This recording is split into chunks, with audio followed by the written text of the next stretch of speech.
Bienvenidas y bienvenidos a este encuentro para hablar de Un oscuro manto, la nueva obra de Jaime Martín.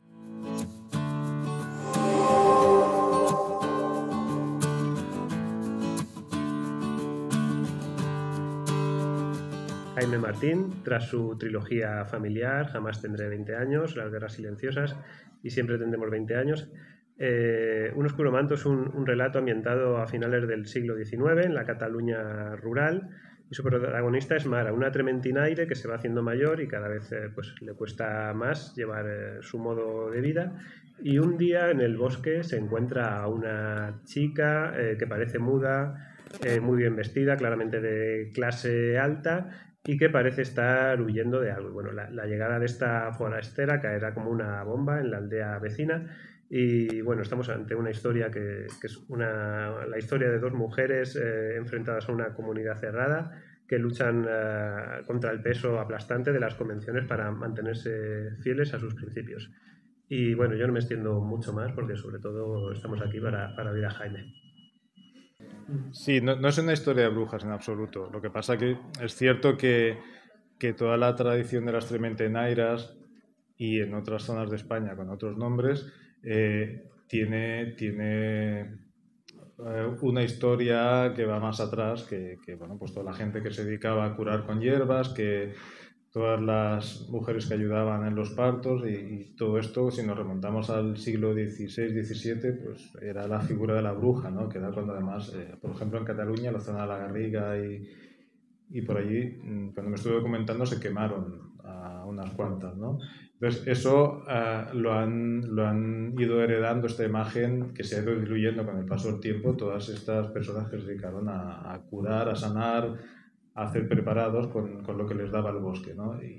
Y yo creo que ya cuando hablamos de las trementinairas, que nos remontamos al siglo XIX hasta los años 80 del siglo XX, que fue la última, en el año 82, 84, si no recuerdo, pues en general se les ha asociado bueno, a aquel pasado brujeril, ¿no? Por decirlo de alguna forma, pero no es una historia de brujas ni mucho menos.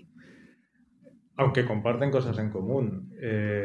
Lo que se llamaba brujas, como las trementinairas, ejercían una labor que tenían que ejercerlas ellas y no los médicos, porque los médicos no llegaban a ciertas zonas del mundo rural, o no había dinero para pagarles, o simplemente tenían que aprender a ser autosuficientes, porque cuando llegaba el invierno y las familias estaban aisladas en la montaña, alguien tenía que saber cómo afrontar una enfermedad, una rotura, un brazo, cualquier circunstancia, ¿no? Aprender a curar eso, aprender a hacer preparados o, como es el caso de las trementinairas, a prepararlo ellas y salir de ruta a venderlo, porque además en esa zona de la Valle de Alabanza y Tuixén, que es donde se centró la actividad de las trementinairas, a partir de cierto momento, cuando empieza la industrialización, empiezan a necesitar dinero y hasta entonces funcionaban mediante el trueque y la autosuficiencia. Así que los maridos iban a trabajar de temporeros largas temporadas y las mujeres ejercían esta actividad para empezar a poder pagar con moneda. Y mi idea era más centrarme en esta cuestión social, el tema de cómo podía llegar a ser de opresivo el hecho de vivir en ciertos lugares de las montañas, aislados, en ese contexto histórico donde empieza a haber una lucha feroz, por ejemplo, la Iglesia hacia lo que representaba una nueva sociedad laica. De hecho, una de las cosas que más me llamó la atención mientras me estaba documentando eran las encíclicas que se habían llegado a publicar por parte de la Iglesia para que la gente los padres no llevasen a sus hijos e hijas a las escuelas laicas que estaban empezando a florecer en las ciudades, ¿no? En el siglo XIX. Hay un cura que sale referenciado en la historia, que es Félix Saldá, que dice que es peor llevar a tus hijos a una escuela laica, peor que tirarlos por un barranco o entregar tu hija a la prostitución. Eso decían los curas. O sea, imagínate el ambiente. Eso ya de por sí es una historia de terror, ¿no? Y yo ya me sumergí de pleno cuando leí eso. Dije, si la historia va a ser oscura, ahora lo va a ser más, porque el contexto da para esto, ¿no? Entonces, lo de las brujas es una cuestión de risa al lado de un cura que diga que tira a tu hijo antes por un barranco o tu hija a la prostitución antes que llevar una escuela laica. ¿Qué más tenebroso hay, ¿no? Es el momento de la revolución industrial. Sí. Puesto en contexto de que yo empecé a escribir este guión durante el confinamiento, estamos hablando de la época de pandemia y hay como una serie de noticias que voy viendo y que al final han ido conectando con el ambiente que se propone en esta historia, ¿no? Y el miedo hace que salga lo peor de todos, como lo vimos en la pandemia y como pasa en esta historia, ¿no? El miedo cuando hay bueno, pues se descubre que hay una persona que tiene la rabia, que se va a propagar por ahí. Eso desata lo peor de las personas, pero también en ese ambiente ya se ha ido preparando al lector cuando vemos cosas como lo que os contaba de cómo habla el cura, cómo se dirige el cura hacia la población, ¿no? Hablando de la gente que viene de fuera y que nos van a traer lo peor, refiriéndose a van a llegar las escuelas laicas que ya están en la ciudad, van a llegar hasta aquí, desconfiar de la gente de fuera. Bueno, al final el miedo es esa gasolina, es ese motor que va haciendo aflorar lo peor de las personas. Y básicamente era lo que me interesaba trabajar en esta historia, sacar lo feo de los humanos cuando se les somete a cierta presión, que era un poco lo que bueno, mi sensación de ver o de vivir ciertos momentos de la pandemia. Yo planteo ciertas cosas cuando empiezo a escribir, pero muchas veces ocurre que luego se van modificando porque a base de ir escribiendo y de ir documentándome me surgen nuevas ideas que incorporo o incluso cambio la trayectoria que yo tenía planeada. Yo no quería hacer un thriller porque creo que no es un género fácil de trabajar y no es mi género, pero sí me gusta incorporar ciertos elementos de, vamos a llamarlo de mal rollo, que van a evolucionar en una dirección que a veces puede parecer que vaya a ser un thriller, pero simplemente es, bueno, dar salida a unos planteamientos que pongo y ver cómo se canaliza eso y cómo lo vemos finalizar, ¿no? Pero yo no lo plantearía en temas de thriller, pero sí que la historia recuerda a un thriller, a una historia de miedo, a una historia con un cierto contenido social, histórico, incluso romántico, si quieres. Y los personajes, una mujer mayor, una mujer de mediana edad o joven, digamos, y una niña, que tienen mucho en común las tres, mucho, y mujeres porque en ese ambiente duro de alta montaña, en ese clima de esos convencionalismos sociales, en ese intento de ruptura con la llegada de la iglesia, de la escuela laica, una serie de cosas, las que estaban más sujetas con puño de hierro eran las mujeres, y es ahí evidentemente donde tenía que trabajar los personajes, que es la parte más débil de toda esa sociedad y donde vamos a ver con más crudeza cómo se intenta retener la forma de vida existente hasta ahora y no dejar que evolucione hacia otra cosa que no se sabe cómo va, desde el punto de vista de la Iglesia, no se sabe cómo va a desembocar eso, ¿no? O sea, ya de entrada el hecho de una mujer viviendo sola de forma autosuficiente ya era raro, pero no solo eso, sino es que además cuando antes hablamos de las brujas o cuando hablamos ya pasada esa época de curanderas y demás, a las brujas no se las veía bien porque no creían en el dogma. O sea, la iglesia tenía un dogma, había que creer en una serie de cosas, y las brujas o curanderas simplemente creen en los hechos. Ellas, por prueba y error, van aprendiendo que ciertas plantas van bien para tal cosa, y eso a la iglesia, el que te salgas del dogma y seas, pues es como el ejército, tienes que obedecer y ya está, no hay que pensar. Entonces, pero también porque el exceso de documentación facilita que salgan que encontremos nuevas ideas, y si teníamos pensado hacer algo, descubriendo ciertos aspectos por ejemplo, la sociedad en ese momento, eso puede dar pie a que nos ocurran nuevas situaciones, nuevos personajes que provoquen ciertas situaciones. Por lo tanto, para mí la documentación es fundamental. Y en este libro en concreto hay mucho trabajo de documentación que no necesariamente es visible. Antes lo hablaba con una compañera vuestra y le comentaba que, por ejemplo, el tema de los derechos de la mujer para otorgar su propiedad en herencia o para nombrar a una albacea y que esa mujer pueda ejercer de albacea, eso solo se ve en un diálogo, en una viñeta o en dos a lo sumo, pero es la parte que más me costó, ¿no? Me llevó mucho tiempo buscar y encontrar la documentación adecuada sobre cómo estaba el tema jurídico en ese aspecto en concreto. Y así con muchas cosas, es decir, a veces no apreciamos, es normal, no apreciamos todo el trabajo de documentación que hay detrás porque son solo para que pequeños detalles que vamos a trabajar en la historia estén bien documentados y nadie nos pueda decir eso no era así. Es duro, pero como a mí me gusta, pues ahí me lo paso pipa, para que engañarnos. Es la mejor parte. No lo recuerdo como algo complicado. Ahora no sabría decirte exactamente el momento en que di con el título, pero no me resultó excesivamente complejo. Porque, como bien has dicho, luego, ya a posteriori, vemos que el título explica muchas cosas, ¿no? Habla de la oscuridad, del manto. La chica, una de las dos protagonistas, lleva un manto oscuro, pero también hay ese manto de oscuridad que sobrevuela la historia, que es pues, todo ese mal rollo que hay por unos motivos o por otros. Por motivos de mala convivencia entre vecinos, por el miedo de la iglesia hacia el extranjero, por la enfermedad, por una serie de cosas. Y en cierta manera yo creo que vino de forma bastante fácil. Seguramente hubo un proceso, pero no lo recuerdo como algo tortuoso.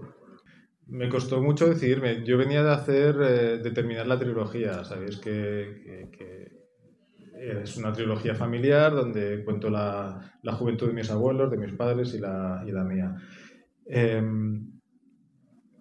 Si seguía haciendo algo de carácter autobiográfico, tenía la sensación de que estaba como estirando demasiado el chicle, aunque no lo vinculase a esa trilogía, aunque fuese algo diferente. Y también tal vez, supongo que estaba un poco cansado de eso y me apetecía hacer algo distinto. A mí ya me gusta cambiar de registro. El tema del terror, sin ser esto una historia de terror, como os decía antes, pero las historias en general de mal rollo, sobre todo cuando se hurga en la parte fea de los humanos, eso siempre me ha interesado.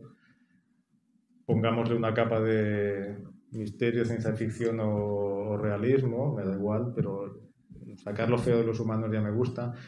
Y era una de las cosas que tenía ahí presente, que me gustaría tirar por ahí.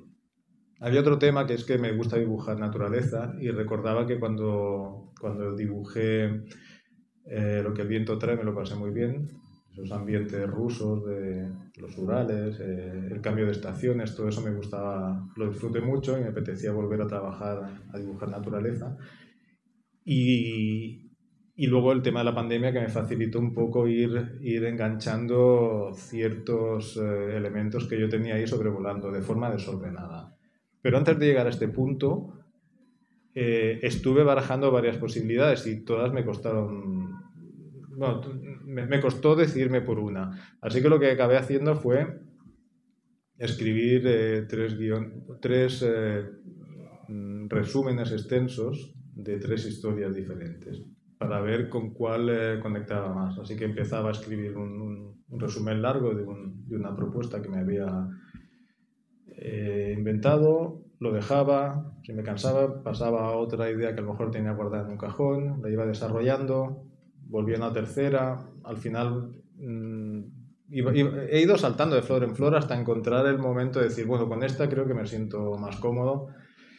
Había llegado a barajar incluso a hacer una historia sobre pues, contar un poco cómo fue el trabajo de adolescente de mi suegra. Mi suegra tiene historia para contar como tanta gente de estas generaciones, ¿no? Ella trabajó sirviendo en una casa en Barcelona, una casa de gente bien, venía de Cervera, de un pueblo de Lérida, y siempre que me cuenta cosas, de hecho le tengo varias entrevistas grabadas, pues es alucinante. Cómo la puteaban hasta las niñas de 14 años.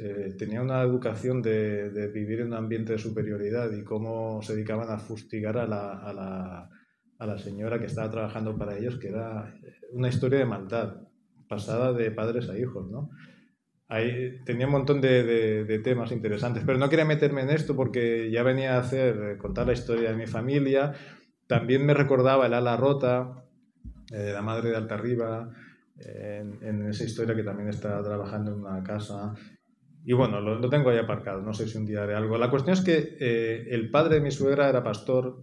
En esta historia un personaje es un pastor. Bueno, todo estaba conectado, así que he ido cogiendo cosas del abuelo pastor de mi mujer, y todo lo que os he ido contando, y se fue al final, pues toda esa serie de cosas que estaban ahí orbitando se fueron acercando, se fueron acoplando y acabé decantándome por esta historia.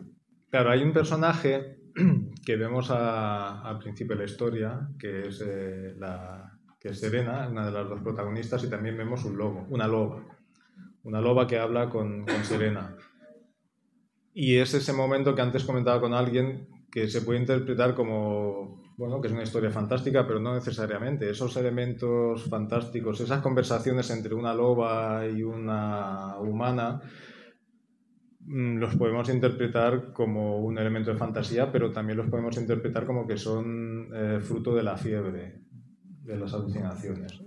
De manera que los momentos, que son pocos, deben ser 3, que os puedan parecer momentos de fantasía, ya me he ocupado de que también los podemos interpretar desde el punto de vista del realismo. Por ejemplo, la fantasía no es especialmente mi género. Si yo veo películas de terror, me gusta que tengan un trasfondo realista y que me las pueda creer, pues porque a lo mejor no tengo la mente nada abierta para ese tipo de historias, ¿no? Así que he tratado que esos elementos fantásticos siempre estén justificados desde el punto de vista del realismo. Y esa loba que sale al principio es un personaje más que tiene unas relaciones, que no quiero desvelar demasiadas cosas, pero tiene una relación con Serena, con el personaje que vemos al principio. Esa relación cada cual que la interprete como quiera. Si quiere interpretar que hay una relación, en ese momento de alucinación a causa de la fiebre, la loba se dirige a Serena como que es su hermana o algo así, son hermanas. Cada cual que una vez leído el libro interprete como quiera. El caso es que esos lobos tienen esa función, es un personaje más que está relacionado con Serena, y los otros lobos, bueno, son simplemente animales que forman parte del entorno. En esa época se acabaron con los lobos en el Pirineo, en torno a finales del 19, si no recuerdo mal, ya no quedaron lobos, se pagaba por los cachorros, las autoridades, y no sé cuándo fue que se volvieron a reincorporar. Es una manera de expandir un poco ese mal rollo que os hablaba, de aniquilar a los animales que vivían en ese hábitat, animales que pueden representar la libertad, que es justo lo que en los discursos del cura se ve como intenta ir justamente en el sentido contrario. Bueno, está todo, trato de que todo esté ligado, que haya muchos temas que se vayan sucediendo con cierta naturalidad, como hablaba ahora con Jaume, de que todo vaya construyendo ese clima oscuro y pesado. Si hablamos de perspectiva de género era porque, precisamente, como comentaba antes, en ese ambiente de opresión, quien más llegó a padecer pues todos esos momentos de clima político y religioso más duro fueron las mujeres. Así que de entrada, para mí, eran los personajes idóneos para poner ahí en medio de esa escena, ¿no? También porque quería introducir la figura de las trementinairas y básicamente eran mujeres. Y porque básicamente era eso, es que ha venido rodado, no tenía sentido poner personajes masculinos, ¿no? Cuando tú quieres hablar de la maldad de la sociedad hacia los personajes más débiles, pues tienes que ir a poner ahí en escena a los más débiles. En este caso estaba claro, ¿no? también tenía algo importante, es que había una relación entre ellas muy solidaria. Dejaban a los hijos, a las hijas pequeñas en otras familias para que se los cuidaran mientras iban a hacer la ruta, podían estar 2 meses de ruta por ahí. Habían llegado incluso a llegar casi hasta Valencia desde el Pirineo, imaginaos, es una locura. Mandaban parte del cargamento de que habían recopilado de setas o de lo que fuese a mitad de camino por una diligencia, y cuando hacían el trayecto, cuando llegaban a la mitad del camino, que ya iban sin género, allá repostaban y continuaban, ¿no? Entonces hay muchas historias de cómo se iban tejiendo ciertas... bueno, iban creando como una red de apoyo, y eso es lo que también trato de reflejar en la historia. En cierta manera también, eso lo había olvidado, cuando estábamos en pandemia, desde la pandemia, desde que acabó, para mí ha habido como una eclosión del género distópico, que a mí siempre me ha gustado, pero ahora ya estoy hasta las narices de todo este tipo de películas distópicas, sobre todo esa distopía vacía que no cuenta nada. Es como una película de acción que le han querido dar ahí como una pátina de distopía, pero no es más que la típica película de tiros y tonterías de estas, pero te lo venden ahora como distopía porque está de moda, ¿no? Entonces, bueno, yo quería hacer, en cierta forma, esto podría ser casi que un momento distópico, visto así, si nos pusiéramos en esa época, pero quería que tuviese un final que aportase algo más. Y si lo comparo con lo que estamos viviendo ahora, donde todos tenemos claro que el mundo se va a ir al carajo por un motivo o por otro, al final yo pensaba, cuando estaba escribiendo la historia, bueno, vamos a dar aquí un final que nos aporte algo más, y dando por hecho que nos vamos a ir todos a la mierda, pues por lo menos vamos a intentar ser amables en ese final los unos con los otros, ¿no? Y en cierta manera, al final de la historia hay, aunque sea una historia muy negra, hay un cierto mensaje de, bueno, aunque todo sea un desastre, vamos a ayudarnos, que es lo que tratan de hacer ciertos personajes ahí, ¿no?